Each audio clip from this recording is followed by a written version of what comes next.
9 राज्यों में हिंदू खत्म हो चुके हैं, 800 जिलों में से 200 जिलों में हिंदू खत्म हो चुके हैं, 6000 तहसील में से 1500 तहसील में हिंदू खत्म हो चुके हैं। उसका मूल कारण लब से हाथ, ड्रग से हाथ, घुसपैठ से हाथ, धर्मांतरण से हाथ, जनसंख्या से हाथ और लैंड से। तो हमने न फंडिंग रोकी है, न हमने कानून को कठोर बनाया, इसलिए धर्मांतरण तेजी के साथ चल रहा है। धर्मांतरण रोकना और घर वापसी कराना ये सबके हित में है। फोर्स कन्वर्जन को रोकने के लिए कानून बन रहे हैं, लेकिन जो दबाव में आके लालच से या फिर ब्रेन वॉश करके धर्मांतरित हो गए हैं, उनकी घर वापसी भी करवानी है। फोर्स कन्वर्जन को रोकना और घर वापसी कराना, ये दोनों काम अकेले एक ही धर्मगुरु कर रहे थे।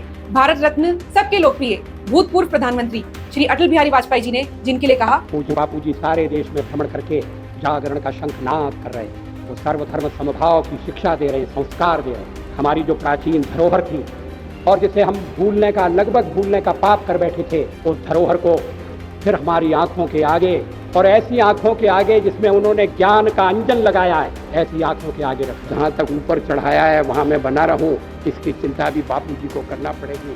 आशाराम बापू ने लोगों को अपने सत्संग से जगाया। आदिवासियों को पहाड़ी इलाकों में ले जाते, ट्रक बंद, गाड़ी बंद कर देते, फिर बोलते भगवान का नाम लो, अम्बा माँ का नाम लो, विठल का नाम लो। बोले गाड़ी को धक्का मारो, गाड़ी नहीं चलती क्योंकि ड्राइवर एक्सीलेटर नहीं देता।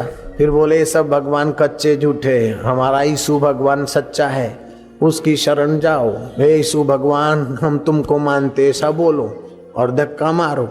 उन बेचारे गरीब आदिवासियों को ऐसा बुंबला के, और फिर जब वो ऐसा बोलते तो वो एक्सीलेटर देता और गाड़ी चलती है। बोलो अब ये धर्म है कि धतिंग है, सच बताओ। तो अपने अपने इलाकों में सावधान रहो। आपके हिंदू भाइयों को भोलों को लोग भी धर्मी बनाते, फिर उनके बच्चे तुम्हारे दुश्मन हो जाएंगे। पहले ही बहुत जुल्म सा है, अभी भी अगर ऐसे ही होता रहा तो हमारे देश का क्या हाल होगा। इन लोगों की चाल है कि देश में टुकड़े टुकड़े करा देना। हमारा देश अखंड रहेगा, क्यों नहीं रहेगा। हम लोग मिलकर एक दूसरे को ज्ञान के रास्ते ले जाएंगे, एक दूसरे को मदद करेंगे, एक दूसरे को बचाएंगे, अखंड रखेंगे अपने देश को। क्यों टुकड़ा टुकड़ा होने देंगे।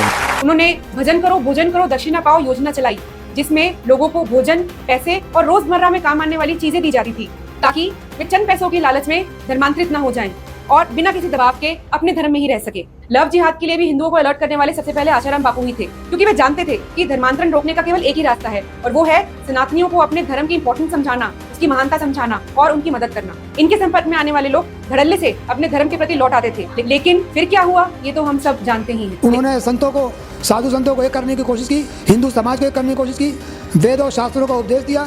यह बात विदेशी शक्तियों को, हिंदू विरोधी शक्तियों को सहन नहीं हुई और एक षड्यंत्र करके उनको फंसा दिया गया। हमारे ही धर्म को नीचा दिखाकर, हमारे ही साधु संतों को निशाना बनाकर सनातन की नींव को कमजोर किया जा रहा है। धर्मांतरण के लिए तो कानून बनाए जा रहे हैं, लेकिन जो सही मायने में धर्म की रक्षा करते हैं, ऐसे संतों महापुरुषों के लिए क्या कभी कोई कानून बनेगा?